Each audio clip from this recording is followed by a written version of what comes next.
très fort. Alléluia. Acclamons plus fort que ça. Célébrons le Seigneur. Célébrons Jésus. Célébrons Jésus. Alléluia. Est-ce qu'on peut bien acclamer? Pousse des cris de joie. Célèbre ta victoire. Il est ressuscité d'entre les morts. Il est descendu aux enfers. Il est victorieux. Son nom est élevé au-dessus de tous les noms. La Bible dit tout genou fléchit. Toute langue confesse. Il est Seigneur à la gloire de Dieu son Père. La Bible l'appelle le ressuscité du troisième jour. L'étoile brillante du matin. Le lys des vallées. L'admirable conseiller. Le prince de la paix. Le tout-puissant. Il a dit à Moïse, je suis l'Éternel. Celui dont le règne ne passera pas. Son règne n'a pas de fin. Est-ce qu'on peut célébrer Jésus? Jésus. Jésus. Regarde ton voisin droit dans les yeux. Dis-lui, voisin, tu ne mourras pas. Dis-lui, voisin, ta famille ne mourra pas. Tourne-toi à droite, tourne-toi vers l'autre voisin. Dis-lui, voisin, tu ne mourras pas. Dis-lui, voisin, dans ta famille, les gens ne mourront pas. Est-ce que tu peux prendre les mains d'un seul voisin? Prends les deux mains d'un voisin. Nous allons prier rapidement, rapidement. Et tu vas révoquer les plans de la mort. Quels que soient les plans qui sont en train d'être envoyés contre ta famille, contre ta vie. Élève ta voix, prends quelques secondes. Prie, élève ta voix. Prends ma chaque pas. Radouka la prend de vele que te mette de bous. Sprada da balada da bosa. Mantala rada barada badarada bosh. Rabababa.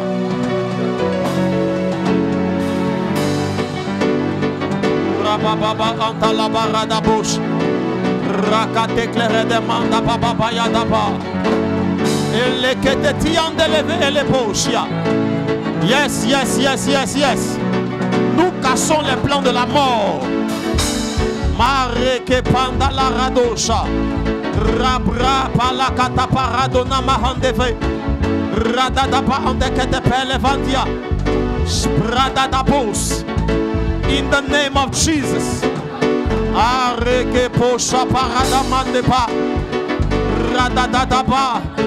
Yeka e kapale handele vaya. Ya padada paya. Yes, yes, yes, yes, yes. Yes, yes, yes, yes, yes. Au nom de... Répète avec moi, éternel, éternel, éternel. Éternel, éternel, ce soir, je déclare, moi, et puis tu dis ton nom, moi, Valentin, je ne mourrai pas. Pas avant mon heure. Pas avant mon temps. Pas avant d'avoir accompli ma destinée. Je déclare, ma famille est sous ta main puissante. Je déclare, ma maison est sous ta main puissante. Je déclare, mes parents sont sous ta main puissante. Au nom de Jésus, nous nous levons et nous détruisons les plans de la mort. Quelles que soient les manifestations, ils n'arriveront pas. Ils n'arriveront pas. Au nom de Jésus. Est-ce que tu peux prier pour ta famille? Dis le nom de ta famille en prière.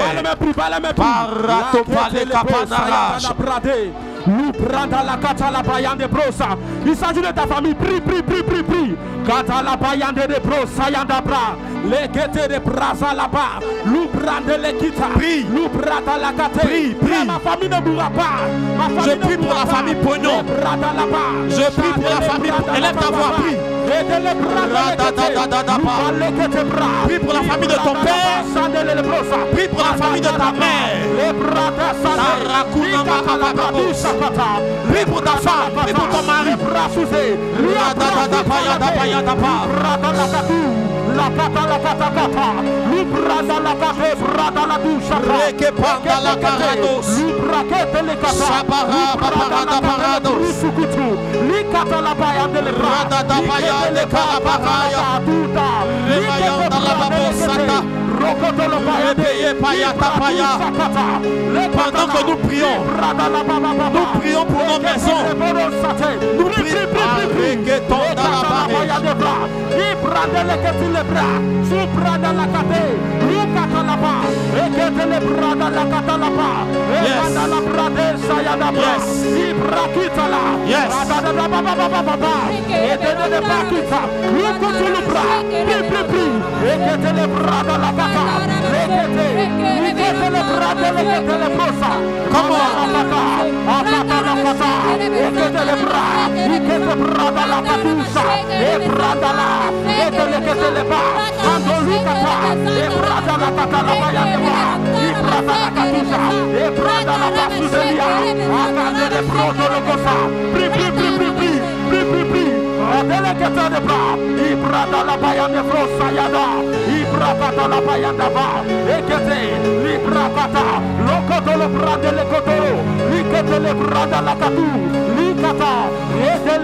Merci Seigneur. Pendant que tu te tiens comme un intercesseur, tes prières touchent ta famille.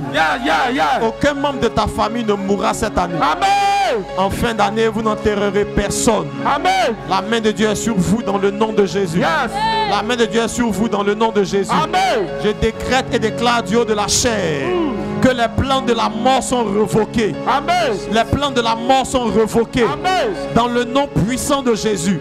Si tu peux me dire un bon amen. Amen. Que oh ben, pendant qu'on prie, Dieu me dit, on prie pour Lydie. Lydie, c'est qui? Lydie, c'est ta grande soeur. Dieu me dit, on prie pour Lydie. Parce que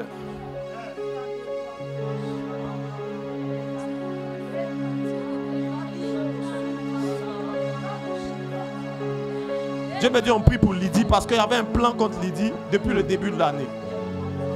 Mais le plan là, la main de Dieu l'a fait échouer. Je le vois revenir, mais il ne reviendra pas en fin d'année, ça sera en début d'année 2025. C'est comme l'ennemi veut ramener ça avec une maladie. Mais on prie pour elle. Et pendant qu'on prie, on veut prier pour sa soeur. Pendant qu'on prie pour elle, on prie aussi pour toi et ta famille. Élève ta voix. Élève ta voix.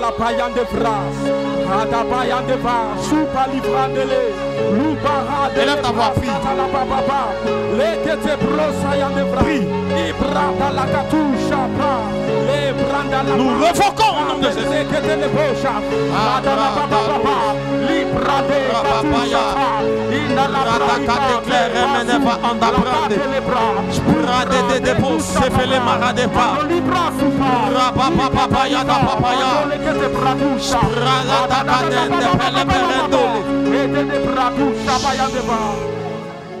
Pendant que tu es à genoux, Dieu est en train de me montrer quelque chose.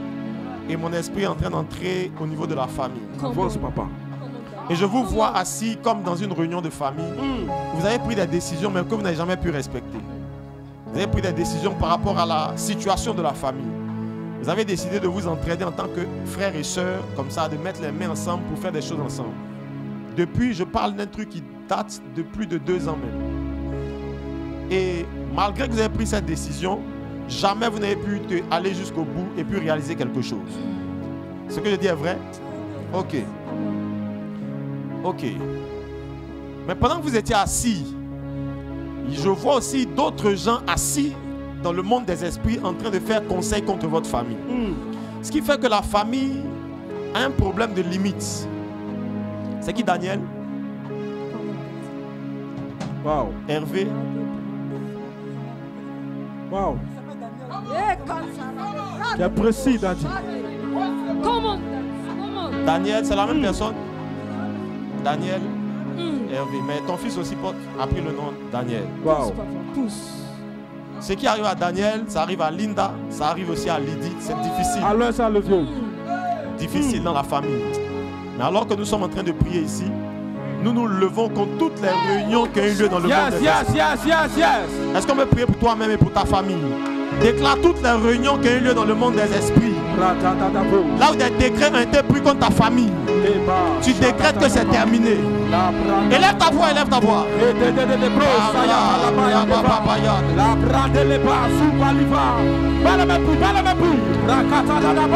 Yes. Yes.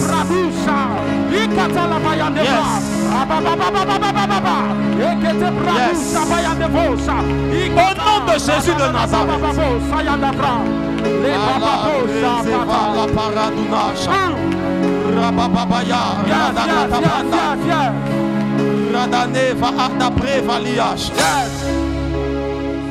Père, merci pour ta grâce. Merci pour ta grâce. Et je vois que vraiment ça a été...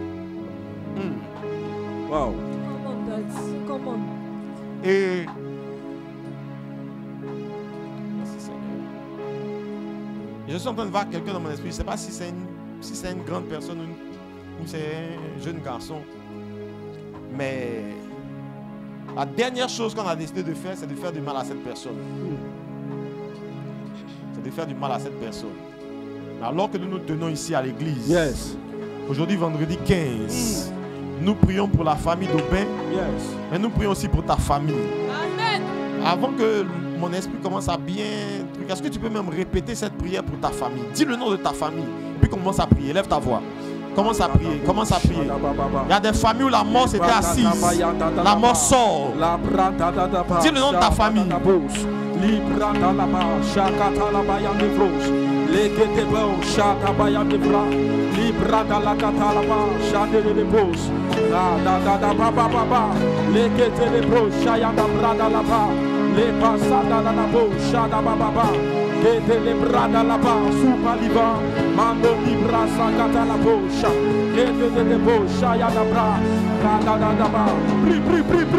Prie. Les beaux sakata, l'iguette les brandous, chabayan de bouche. Père, nous prions ce soir éternel pour nos familles. Manda papa, les branda la kata bayan de bouche. Yes. Là-bas, sans de bouche. Qui a perdu son père?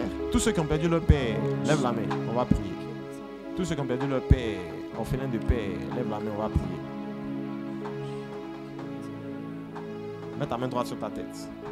Je déclare sur toi les malédictions qui sont entrées par cette porte. La puissance de la mort qui est entrée dans cette famille ne t'atteindra pas. Elle arrête sa progression. C'est terminé, c'est terminé. La mort précoce, prématurée avant le temps, s'arrête dans votre maison. Au nom de Jésus. Alors que ta main est sur ta tête, j'arrête l'histoire et les répétitions d'histoire. Je déclare que le malheur ne frappera pas une seconde fois. Amen. Je déclare que tu es protégé par la main de l'Éternel. Je déclare que tu es protégé par la main de l'Éternel. Et par cette mort, l'ennemi a aussi emmené la mort sur le plan financier. Mais alors que nous prions ce soir, je déclare la vie et la restauration. Est-ce que quelqu'un peut répéter avec moi victoire? Victoire. Dis ça plus fort, dis victoire. Victoire. Je déclare ta victoire sur la mort dans toutes ses formes. Amen. Dans toutes ses manifestations.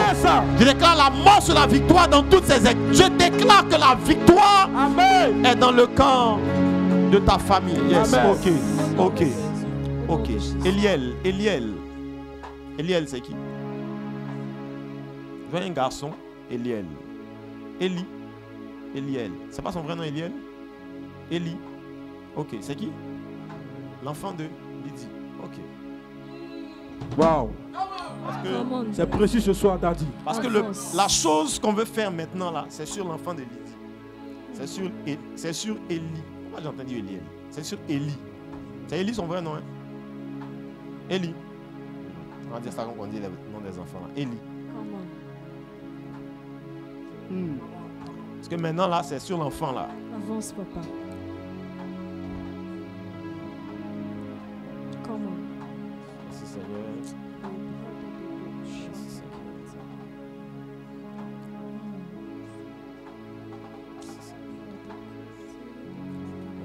Ta main puissante sur la famille. Donne ta main, on va prier.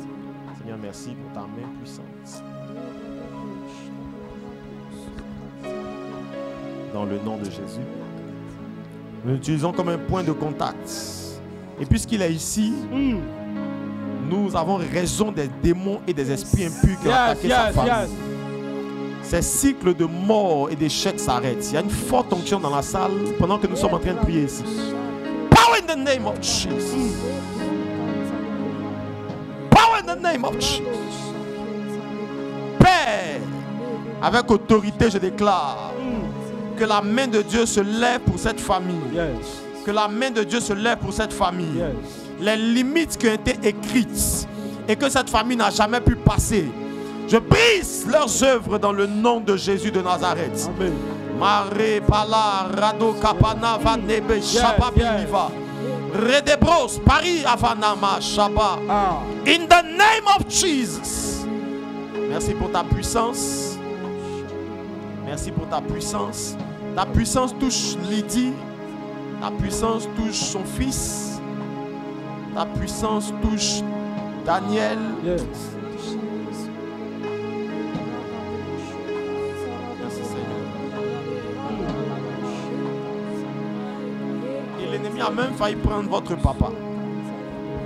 Votre papa est en bonne santé en ce moment. Hein? En ce moment ça va. Hein? L'ennemi a failli prendre votre papa. Mais la main de Dieu va le garder longtemps. Yes. Au nom de Jésus. Amen. Tu peux répéter avec moi, merci Seigneur. Merci Seigneur. Tu m'accordes la victoire. Tu m'accordes la victoire sur la puissance de la mort. Au nom de Jésus. Répète une deuxième fois, merci Seigneur. Merci Seigneur. Tu m'accordes la victoire. Tu m'accordes la victoire sur la puissance de la mort. Sur la puissance de la mort. Au nom de Jésus. Répète une dernière fois. Dis merci Seigneur. Merci Seigneur. Tu m'accordes la victoire. Tu m'accordes la victoire sur la puissance de la mort. Sur la puissance de la mort. Dans le nom de Jésus. Dans le nom de Jésus. On peut s'asseoir. On va terminer tout à l'heure. Merci Seigneur. On va aller un peu dans la parole de Dieu. Il est déjà 19h passé. Et... Merci Seigneur.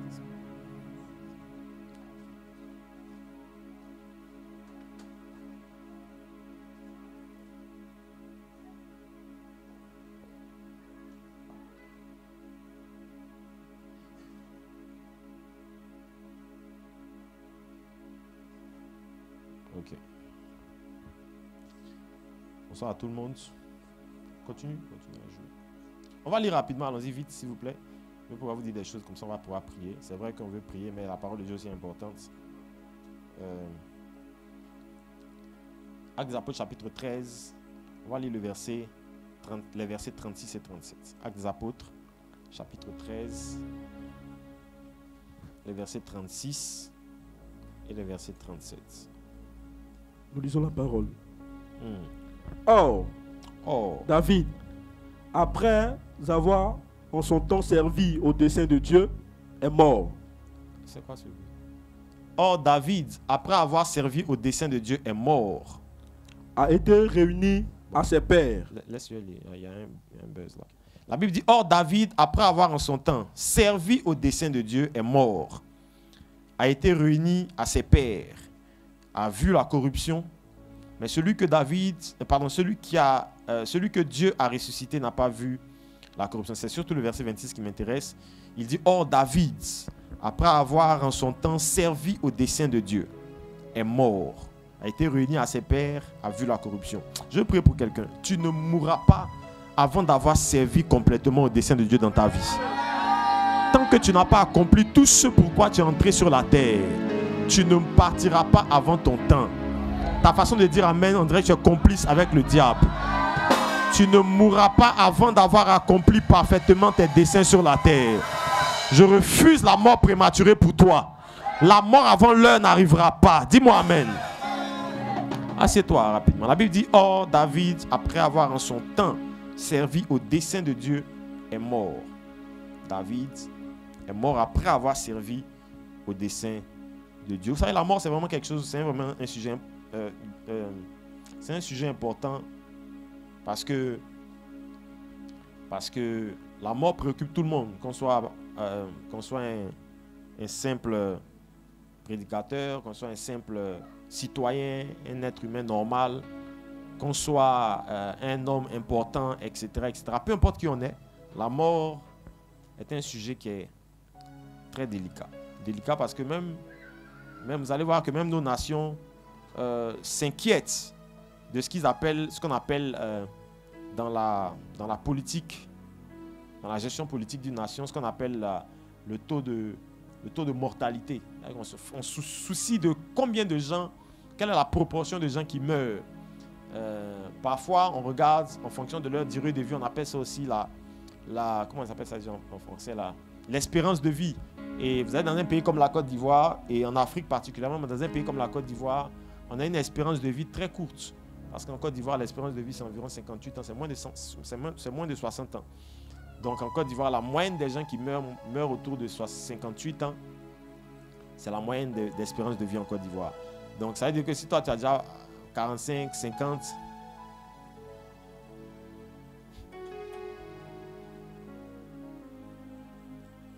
Il faut beaucoup prier pour pouvoir dépasser la barrière. Amen.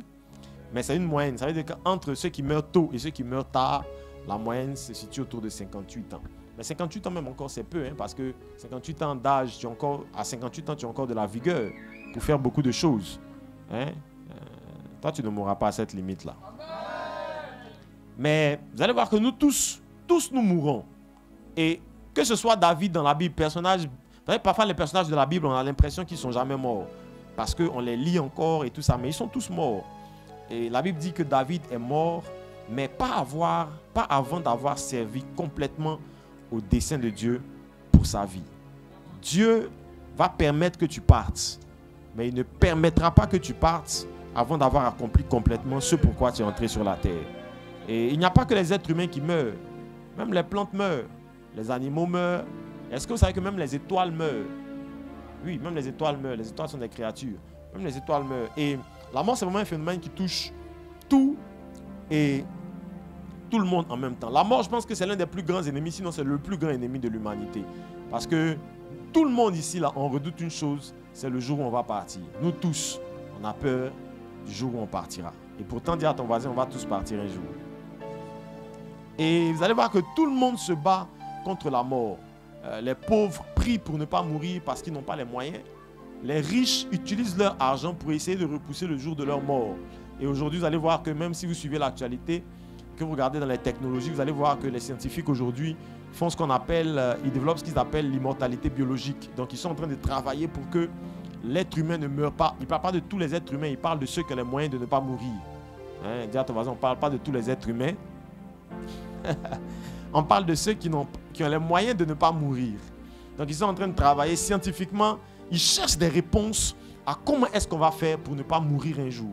Parce que la mort inquiète tout le monde, qu'on soit riche, qu'on soit pauvre, qu'on soit influent, qu'on ne le soit pas, qu'on soit important, qu'on ne soit pas important. La mort est, dis à ton voisin, la mort nous influence tous. Et quand vous allez lire la Bible, vous allez voir que c'est par ça que je veux commencer. La mort dans la Bible a beaucoup de définitions. Et c'est important qu'on fasse ça avant que j'aille vous montrer des choses que je vais vous montrer pour qu'on prie ce soir. La mort a différentes définitions. La mort, premièrement, dans la Bible, peut être définie comme la séparation entre l'esprit et le corps d'un homme. Ça veut dire que tu meurs quand tu arrêtes de vivre dans le corps humain. Amen. Écoutez-moi bien, vous comprenez de quoi je parle? Donc c'est au moment où le souffle s'arrête, c'est au moment où la circulation sanguine s'arrête, c'est au moment où le corps tombe et que l'esprit retourne à Dieu qui l'a créé. En ce moment-là, la Bible appelle ça la mort. C'est la séparation entre votre esprit et votre corps qui abritait votre esprit. Parce que vous savez, selon Thessaloniciens chapitre 5, la Bible dit à partir du verset 22-23, il dit, nous sommes l'être humain entier, esprit, âme et corps. Genèse chapitre 1, chapitre 2, la Bible dit, Dieu fait l'homme à son image, selon sa ressemblance. Et au chapitre 2, la Bible dit, il forma l'homme de la poussière de la terre, il souffla en lui un souffle de vie, et l'homme devint une âme vivante. L'homme était déjà un esprit qui avait été formé pour lequel on avait formé un corps. Et quand il souffle l'esprit dans le corps, l'homme devient une âme vivante. Donc l'homme, c'est l'esprit, c'est l'âme et c'est le corps. Mais en réalité, quand vous lisez bien la Bible dit qu'en réalité, l'homme, c'est l'esprit. Ça veut dire que vous, moi, Arnold, ce n'est pas mon corps. Moi, Arnold, c'est mon esprit d'abord. Amen.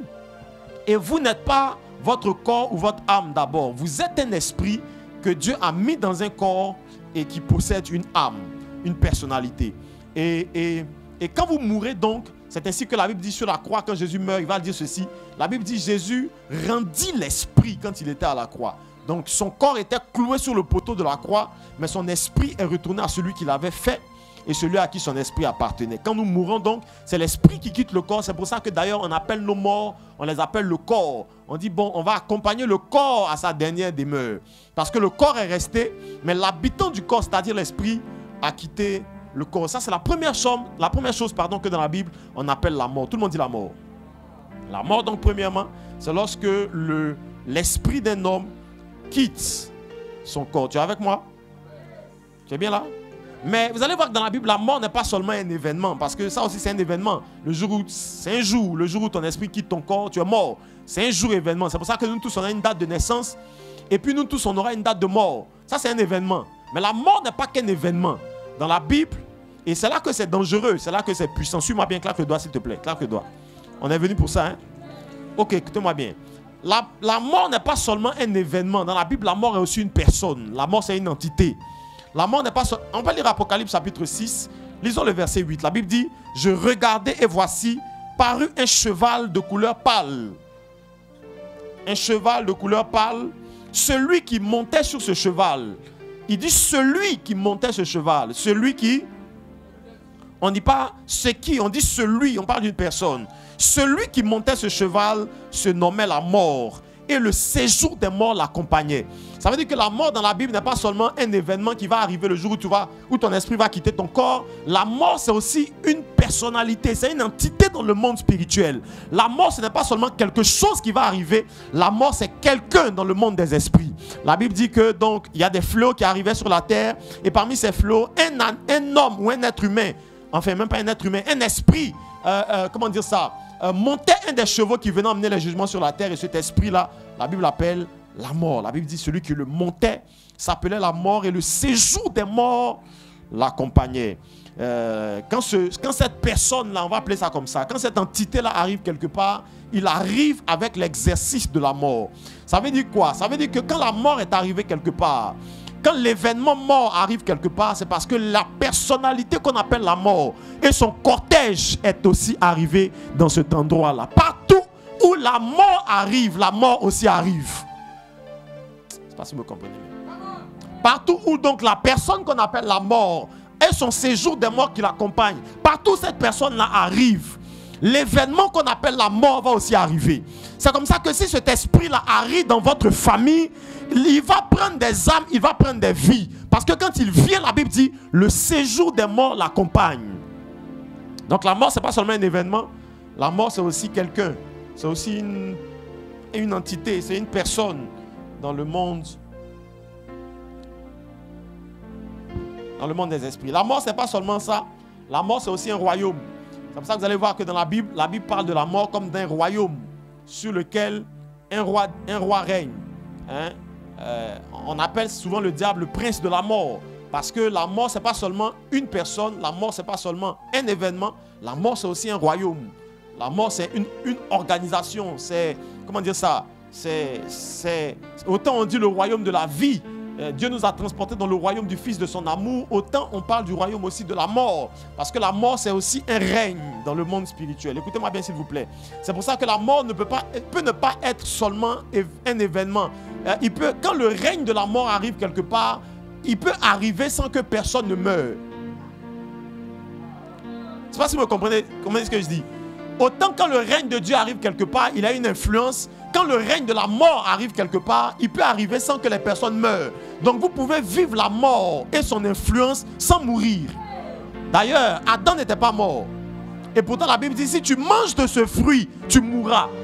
De quelle mort donc est-il mort? Parce que la mort peut arriver quelque part sans que physiquement on perde le souffle.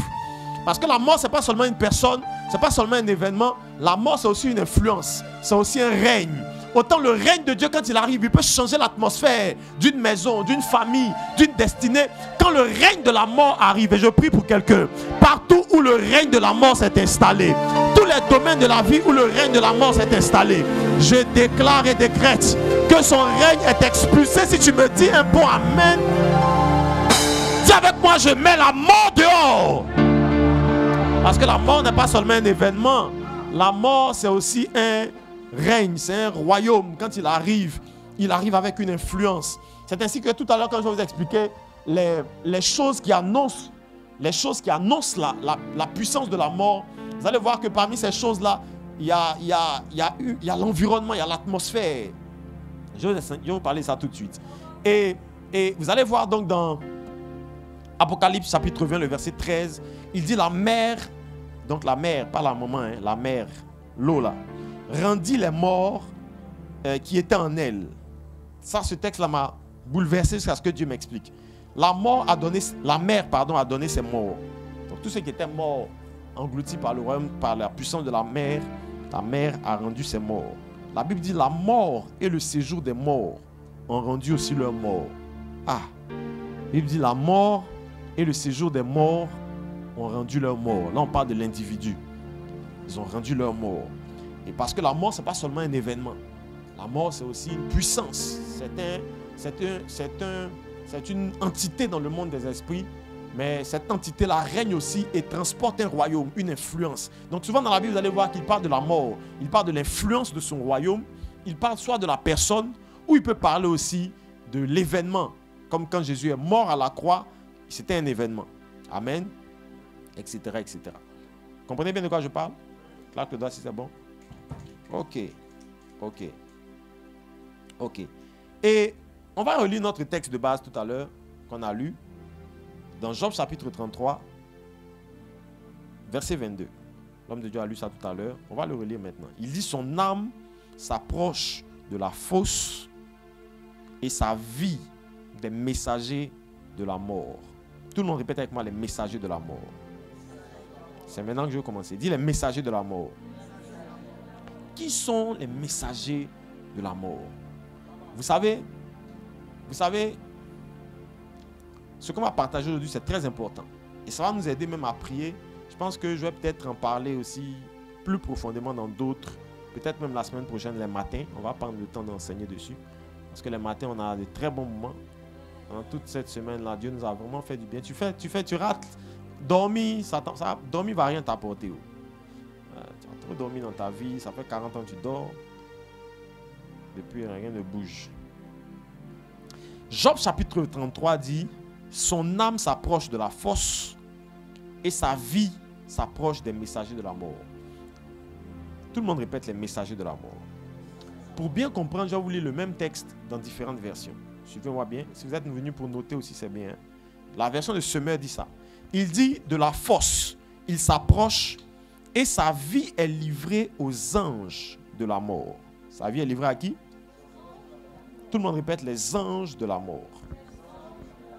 La version Louis II dit ceci. Son âme s'approche de la tombe et sa vie des messagers de la mort. La version de Martin dit son âme approche la fosse et sa vie des choses qui font mourir. Tout le monde dit les choses qui font mourir. Écoutez-moi bien s'il vous plaît. La version de Darby dit et son âme s'approche de la fosse et sa vie de ceux qui font mourir. Tout le monde dit ceux qui font mourir. Dans le même verset, il y a 3 ou 4 choses différentes qui sortent. Premièrement, il dit les anges de la mort. Deuxièmement, il dit celui ou les choses, qui font mourir. Troisièmement, il dit ceux qui font mourir. Parce que celui qu'on appelle ou ceux qu'on appelle les messagers de la mort, ce n'est pas des hommes ou seulement, c'est pas, comment on dit ça? Ce n'est pas des gens seulement qui emmènent des messages, mais c'est une expression pour parler de 3 choses différentes. Parfois, on l'appelle aussi l'esprit de la mort. Parfois, on l'appelle différemment. On peut l'appeler le messager de la mort. Mais de qu'est-ce qu'il parle? Quand il parle des messagers de la mort, il parle de 3 choses au moins. Première chose, c'est qu'il parle des êtres angéliques. Il parle donc des anges ou des esprits qu'on appelle esprits de mort. Quand la mort arrive quelque part, c'est premièrement parce que des anges qui transportent la puissance de la mort sont arrivés aussi dans cet endroit. Écoutez-moi bien s'il vous plaît. C'est pour ça que la première traduction dit les anges de la mort. Premièrement, dis avec moi les anges de la mort. Quand on parle des anges de la mort, les anges sont des esprits. Vous avez lu dans Hébreu, la Bible dit les anges sont des esprits de Dieu au service des saints, les bons anges. Donc les mauvais anges aussi sont des mauvais esprits. C'est comme ça que quand on parle dans Éphésiens chapitre 6, il parle des esprits méchants. Les esprits méchants, là, très souvent, quand on chasse dans le combat spirituel, je chasse l'esprit de mort. L'esprit de mort dont on parle, c'est un être angélique. Ce sont des êtres angéliques qui emmènent, qui transportent la puissance de la mort, qui transportent les décrets de la mort. Parce que rappelez-vous que la mort est un roi et la mort est un royaume.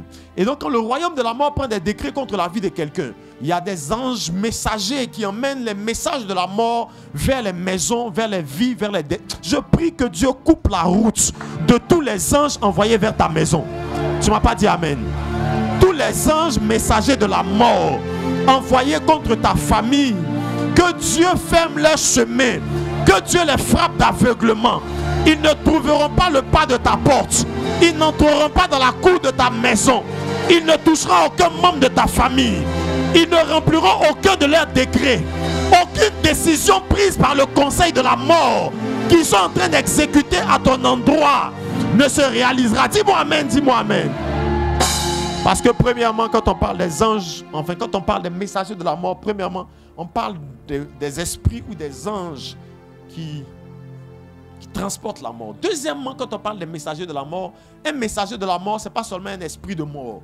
Un messager de la mort, ça peut être aussi des choses qui envoient la mort. Les choses, ça veut dire qu'il y a des événements. Écoutez-moi bien s'il vous plaît. Parfois, la mort n'est pas transportée par des anges. Parfois, la mort est transportée par des événements. Très souvent, quand l'ennemi veut emmener la mort quelque part, il n'emmène pas tout le temps un esprit. Parfois, il emmène des circonstances. C'est pour ça que la Bible dit les choses qui envoient la mort. Il y a la mort peut venir par un esprit, mais la mort peut venir par une chose. Ça veut dire par un événement. Très souvent, il y a des événements dans la famille, dans la vie, qui provoquent et qui ouvrent des portes d'ouverture à la puissance de la mort. Et autant on est aiguisé dans le discernement pour voir qu'il y a un esprit de mort qui attaque la famille. Très souvent, on n'est pas suffisamment aiguisé pour discerner les événements qui annoncent la mort. Il y a des choses dans la maison. Regardez, et j'ai aussi dit ça tout à l'heure. Il y a des choses dans la maison. Parfois, quand ça t'arrive, quand tu es spirituel et aiguisé, tu comprends qu'en fait, il y a une puissance de la mort qui est en train de rôder. Il y a une puissance de la mort qui est en train de rôder. Et l'une de ces choses-là, très souvent, c'est la dégradation.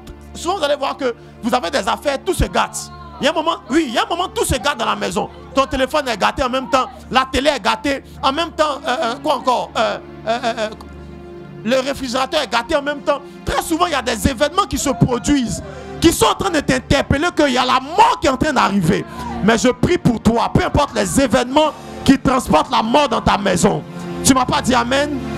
Tu n'as pas encore dit amen. Peu importe les événements qui emmènent la mort dans ta maison, je décrète et déclare que le Dieu qui a vaincu la mort triomphe de ces événements dans ta famille. Et dis-moi amen s'il te plaît. Parce que la mort peut être transportée par des esprits, mais la mort peut être transportée par des choses. C'est ainsi que la version de Martin dit les choses qui transportent la mort, les choses qui envoient la mort. Il y a parfois des événements, ça se produit, mais on n'a pas suffisamment de lucidité, de discernement pour se rendre compte que s'il y a une puissance de la mort qui est en train de travailler et qui emmène très souvent la destruction. Très souvent, vous allez voir qu'il y a des... regarde quand David parle, il dit, oh, pourquoi tu as battu mon âme au-dedans de moi? Il y a des situations, parfois ce n'est pas un esprit qui t'envoie la mort. Parfois c'est une situation qui te met dans un découragement tel que ça ouvre une porte à la puissance de la mort. Et très souvent quand tu as abattu, tu trouves même plus la force parfois pour te laver, pour manger, parfois même pour t'occuper de toi-même. Quand il y a des événements, quand ça tombe sur toi, il y a des choses quand ça arrive, ça ouvre la porte à la mort. Et je prie pour toi que la mort soit expulsée si tu me dis amen. Si tu me dis amen. La troisième chose dont on parle quand on parle de messagers de la mort, la troisième chose dont on parle, c'est qu'on parle de ceux, c'est ce que la Bible dit dans Osterwald et dans Darby, il dit ceux qui font mourir. Là, on ne parle pas de choses, là, on ne parle pas d'esprit, là, on parle des individus. Il y a des gens qui sont des êtres humains, qui sont des messagers de la mort. Il y a des gens, si vous les rencontrez, vos affaires vont tomber. Il y a des gens, si vous les rencontrez, votre ministère va s'arrêter. Il y a des gens, si le diable réussit à les mettre sur votre chemin, il va vous détruire. Il y a des gens, eux-mêmes, ils transportent le pouvoir de la mort. Et autant, quand un homme rentre dans ta vie, il peut entrer avec la puissance de la vie pour te rester. Un homme peut te connecter au président, un homme peut te donner des contrats, un homme peut faire marcher ton entreprise, un homme peut te donner un travail. Mais autant, un homme, s'il est entré dans ta vie, il peut détruire ta carrière, il peut détruire ton appel, il peut détruire ta destinée. Et il y a des hommes comme ça. C'est la Bible dit, ceux-là, ils transportent la mort. Mais je prie que Dieu éloigne des chemins de tous les hommes qui transportent la puissance de la mort. Tu ne rencontreras pas les messagers humains de la mort. Tous les hommes que l'ennemi a libérés dans l'atmosphère, dans la ville, dans le quartier, dans la nation, pour croiser ton chemin et t'emmener sur le chemin de la mort. Je déclare, ils ne trouveront pas ta route, ils n'entreront pas dans ton quotidien. Au nom d'eux. Parce qu'il y a des hommes qui transportent la mort. Oui, il y a des hommes. Il y a des hommes. C'est comme ça que Darby dit, ceux qui font mourir. Il parle d'individus. Quand ils entrent dans ta vie, il y a des amis, quand ils sont entrés dans ta vie de prière s'est arrêtée. Oui, oui, oui. Il y a des gens, si tu le maries, tu ne vas plus prier dans ta vie. C'est fini. Si tu le maries, tu vas t'éloigner de Dieu. Oui, oui. Il y a des gens, si tu le rencontres, il devient ton ami intime. Lui, il va t'éloigner de certaines choses. Parce qu'il y a des gens, ce sont des individus, mais ils transportent la mort. Que Dieu éloigne ton chemin des gens qui transportent la mort. Que Dieu éloigne ton chemin des gens qui transportent la mort. Permettez-moi de finir rapidement. Comme ça, on va pouvoir prier et puis terminer. Je vais vous montrer rapidement les signes qui vous montrent qu'il y a des messagers de la mort qui arrivent ou qui sont en train d'arriver. Il y a des signes qui vous annoncent. C'est pour ça que j'ai commencé par vous expliquer qui sont ces messagers pour que vous puissiez voir, bien quand je vais vous expliquer ces 2-3 points par lesquels je termine. Il y a des signes, donc dis à ton voisin, il y a des signes qui annoncent la puissance de la mort. Et c'est pour ça que tout à l'heure je vous parlais de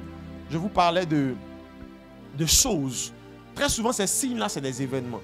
Ces signes-là, c'est des circonstances. Et parfois, c'est des circonstances de dégradation. Faites très attention. Il y a des circonstances de dégradation.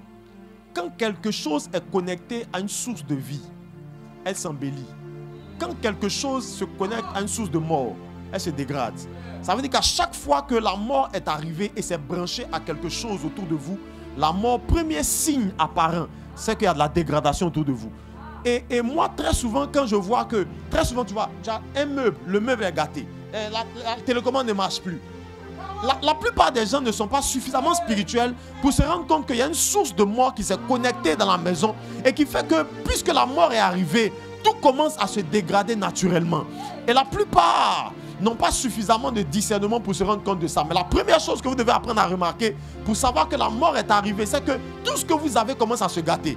Vos papiers, comment dire ça? Vous avez mis vos papiers quelque part. Un jour, vous sortez vos papiers, c'est comme si, comment dire ça? L'humidité, façon, la moisissure. En même temps, vous voulez aller faire telle chose, vous tirez là-bas, c'est gâté. Quand vous n'avez pas le discernement pour faire attention, vous n'allez pas vous rendre compte qu'il y a une puissance de la mort qui est en train d'opérer là. C'est comme ça que dans Jean chapitre 15, il dit ceci. Il parle du cep et du sarment. Il dit aussi longtemps que le sarment est connecté à la source. Le sarment vit. Ça veut dire quoi? Quand vous voyez quelque chose qui ne vit plus bien, il s'est déconnecté de la source de vie, il s'est connecté à une source de mort. C'est comme ça que vos téléphones, vos tablettes, vos ordinateurs, vos télévisions, tout ce que vous avez qui sont des choses. Tout le monde dit des choses. Est-ce que je peux enseigner dans mon église? Qui sont pourtant des choses. Ces choses-là, si vous ne faites pas attention, vous n'allez pas être capable de discerner que ces choses-là ont été déconnectées d'une source et ont été connectées à une autre source. Et très souvent, quand Dieu permet que ça arrive, il est en train d'aiguiser, d'alerter votre discernement. Mais vous n'êtes pas suffisamment bien outillé pour vous rendre compte qu'il y a la mort qui est arrivée quelque part. Première chose, donc, c'est que vous devez faire attention aux signes de dégradation des choses, des éléments qui sont autour de vous. Vos habits, c'est pas normal que à un moment donné, tu soulèves ta valise, tous tes habits sont fanés, tous tes habits. Il y a un moment où tu n'as plus rien à porter. Hein? C'est pas normal qu'à un moment, tu n'as plus rien à mettre. Tous tes habits n'ont plus d'éclat. Tu ne peux plus rien porter pour sortir. Et puis tu es là, tu dis, ah, moi aussi, je n'ai plus habillé. Il y a une puissance de la mort qui est en train d'attaquer ta vie. Et je prie pour toi que Dieu te donne la révélation, que Dieu t'accorde du discernement pour que la mort ne fasse pas intrusion dans ta maison. Deuxième signe que vous devez apprendre à remarquer, c'est vos états d'âme. C'est pour ça que quand David parle de la mort dans le psaume 42, il commence par dire, pourquoi t'as battu au-dedans de moi mon âme? Parce qu'il ne comprend pas quels sont les états d'esprit par lesquels il est en train de passer. Très souvent, quand la puissance de la mort arrive, l'âme ressent la puissance de la mort plus aisément que l'esprit ne le ressent. Très souvent, votre esprit est occupé. Vous n'êtes pas spirituellement bien aiguisé. Mais faites confiance à votre âme. Quand votre âme s'abat, il y a très souvent une puissance de la mort autour de vous. L'amertume, le découragement, ce sont des signaux que la mort n'est pas loin. Comment dire ça? Vous êtes abattu. Parfois même pour rien. Hein? Parfois, tu te dis, oh non, je vais m'en sortir, je vais me battre. Et puis au moment où tu te décourages. Non, tu n'as plus la force de te lever, tu n'as plus la force d'essayer, tu n'as plus la force de travailler. Très souvent, la mort est en train d'entrer. Et c'est un signe que Tout le monde dit c'est un signe que la mort est en train d'entrer. Faites attention donc aux émotions qui vous emmènent trop vers le bas, l'abattement, le découragement, même parfois la dépression. Il y a des gens qui dépriment, ils sont là et puis ils n'ont plus envie de rien. Tout te dégoûte. Hein? Même si on fait ton plat préféré, tu n'as pas envie de manger. On t'envoie dans une fête, tu n'as pas envie de danser. Il y a des gens, vous allez voir, ils sont là, ils ne sont pas là, ils sont présents, ils sont absents. Parce que dans leurs émotions, la mort a tellement rempli les lieux autour d'eux que leur âme n'arrive plus à s'exprimer, à s'égayer. Parce que la mort est très souvent ressentie par vos émotions. Et vous devez faire attention à ça. Quand vos émotions sont tout le temps, pendant une longue période, affligées, découragées, abattues, la Bible dit ceci. Quand la mort a frappé, regardez, quand la mort a frappé Israël, la Bible dit que David était roi. Je ne sais plus ce texte là, c'est dans Samuel. Il dit David était roi. Et la Bible dit que la peste avait ravagé le pays. La Bible dit donc David fut profondément abattu. À chaque fois qu'il y a la mort, regardez l'état d'esprit dans lequel vous êtes quand vous perdez quelqu'un. Quand vous perdez quelqu'un, vous voyez comment vous êtes. Vous êtes découragé, comment dire ça, abattu, parce que l'âme réagit naturellement, instinctivement, instantanément à la mort. Et que ce soit une mort que vous savez ou que ce soit une mort que vous ne savez pas, quand la mort est dans votre environnement, votre âme a une réaction immédiate. C'est pour ça que faites attention à vos réactions émotionnelles. À chaque fois que la mort vient dans vos environs, et vous allez voir que très souvent quand la vie arrive, très souvent vous vous levez, non, je vais me battre, je vais m'en sortir. Là, en ce moment-là, la mort a été éloignée et la vie est arrivée. Parce que l'âme et vos émotions réagissent à la présence qui est autour de vous. Très souvent, la présence qui est autour de vous, vos émotions réagissent. Faites attention donc au moment où vous êtes trop découragé, trop amer, trop aigri. Il y a des moments où tu es trop aigri. Tout t'énerve, tout le monde t'énerve. C'est comme si les gens tu en veux à tout le monde. Et tu es irritable, tu es sur les nerfs, tu es fâché. Tout ce qu'on te dit, ça ne marche pas. Tout ce que tu fais, ça t'énerve. À ce moment-là, fais attention. La mort n'est pas loin. Dis à ton voisin, la mort n'est pas loin. Dis-lui ça bien, dis-lui ça bien. Oui. Oui. Et souvent, ça peut aller jusqu'à avoir des pensées. Ça peut même vous donner des pensées. Des pensées, je vais arrêter ça. Je vais arrêter le commerce. Je vais arrêter mon activité. Parfois, même ça va aller jusqu'à des pensées de suicide. Si je me donnais la mort, ce n'était pas mieux. Très souvent, quand la mort est là, l'âme ressent ça plus que les autres. L'âme ressent ça plus que les autres. Et vous devez apprendre à discerner quand... si Dieu ne vous a pas parlé, faites attention à tout ça autour de vous. C'est pour ça que David dit, quand David s'est rendu compte que la mort avait envahi son environnement, il dit, je me relèverai, je prendrai courage et je m'appuierai sur l'Éternel. Il a compris qu'en fait, ce n'était pas normal. Moi, en tant que roi, si je suis découragé, mais tout le pays est foutu. Et il a senti qu'il y a quelque chose qui travaille autour de lui, qui fait qu'il est découragé. Il a fait ça, tu as fait ça pendant 5 ans, pendant 10 ans, ça n'arrive pas, ça ne marche pas. Et puis au moment où tu veux tout laisser abandonner, tu veux tout abandonner, tu veux tout laisser tomber. Et à un moment donné, tu vas te rendre compte qu'il y a une puissance de la mort qui est en train de travailler. C'est pour ça que l'abattement arrive fort. Tu dois retrouver la force en t'appuyant sur l'Éternel et refuser d'abandonner.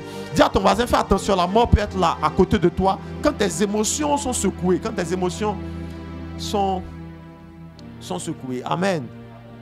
Et très souvent, quand ça arrive, on peut se rendre compte. On peut se rendre compte que la puissance de la mort n'est pas loin en train de travailler. Je pense que dans la semaine, je vais prendre le temps de bien vous expliquer ça avec plus de détails. Mais regardez, troisième chose, c'est faites attention quand la mort veut arriver quelque part, ou quand la mort est là, quand elle rôde. La mort parfois peut te pousser à des comportements. L'un des comportements auxquels la mort, je fais rien que ça, l'un des comportements auxquels la mort parfois te pousse, c'est le manque de révérence, le manque d'honneur. Très souvent, quand la mort veut frapper quelqu'un, la mort fait en sorte que tu commences à avoir des pensées de lui là même là, pourquoi on le respecte trop. Celle-là même, pourquoi on lui donne trop d'honneur comme ça. Amen. Je vous dis pourquoi. Parce que la Bible dit ceci. La Bible dit, honore ton père et ta mère. C'est pas ça? C'est alors que tes jours se prolongeront sur... En d'autres termes, quand on veut écouter tes jours sur la terre, on touche à ta capacité à honorer. Et quand le diable emmène la mort quelque part et qu'il veut que la mort t'attaque, il commence à te mettre des pensées dans la tête. Ah, votre affaire d'homme de Dieu, tout le monde va l'appeler papa comme ça. On va le respecter. Donc lui, c'est celui qui a une seule chaise. Très souvent, vous allez voir que quand la mort spirituelle veut frapper des chrétiens, première chose, il commence par la rébellion. Non, on honore trop l'homme de Dieu. Non, trop de... comment ils appellent ça? Le culte de la personnalité. Quand lui doit venir là, donc les gens, quelqu'un doit prendre sa montre ici, quelqu'un doit prendre son téléphone là, quelqu'un doit prendre son sac là. L'ennemi commence à chercher à ouvrir une porte. Parce qu'il sait que si un homme ne révère pas, s'il ne donne pas l'honneur, ses jours s'écourtent.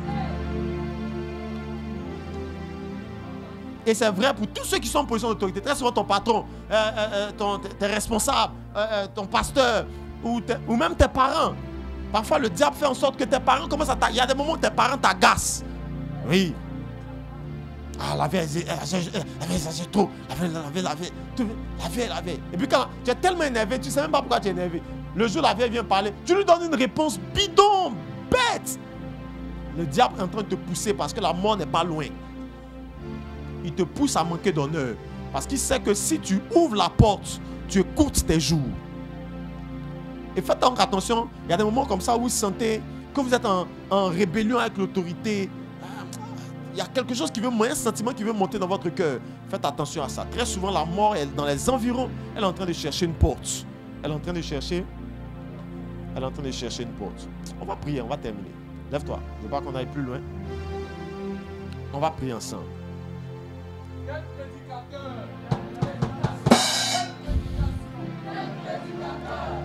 On va prier pour que Dieu te donne du discernement. Que Dieu te donne du discernement pour ne pas manquer quand la mort est en train de passer dans ta maison. Et nous sommes en fin d'année, nous sommes en train de terminer une année civile et la mort est à l'œuvre. Tu vas déclarer pendant que nous prions. Dieu ouvre tes yeux, Dieu ouvre ton esprit, Dieu te rend sensible. Est-ce que tu pries avec moi? Élève ta voix, parle, élève ta voix. Baratou, Mara, Veres, Kepren, Deleve, Inouche, Rabapande, Keleve, Radagla, Baradous, Prende, Veredoska, Rabababa, Anda. Est-ce que tu peux prier rapidement? On a quelques minutes avant de terminer. Élève ta voix. Élève ta voix, élève ta voix, élève ta voix. Rabababa, Bande, Razakle, Rabanana, Machababa, Rabé et des bros, Pravaradeka, Rebe de Deva, Andere de Vos, Rababalia.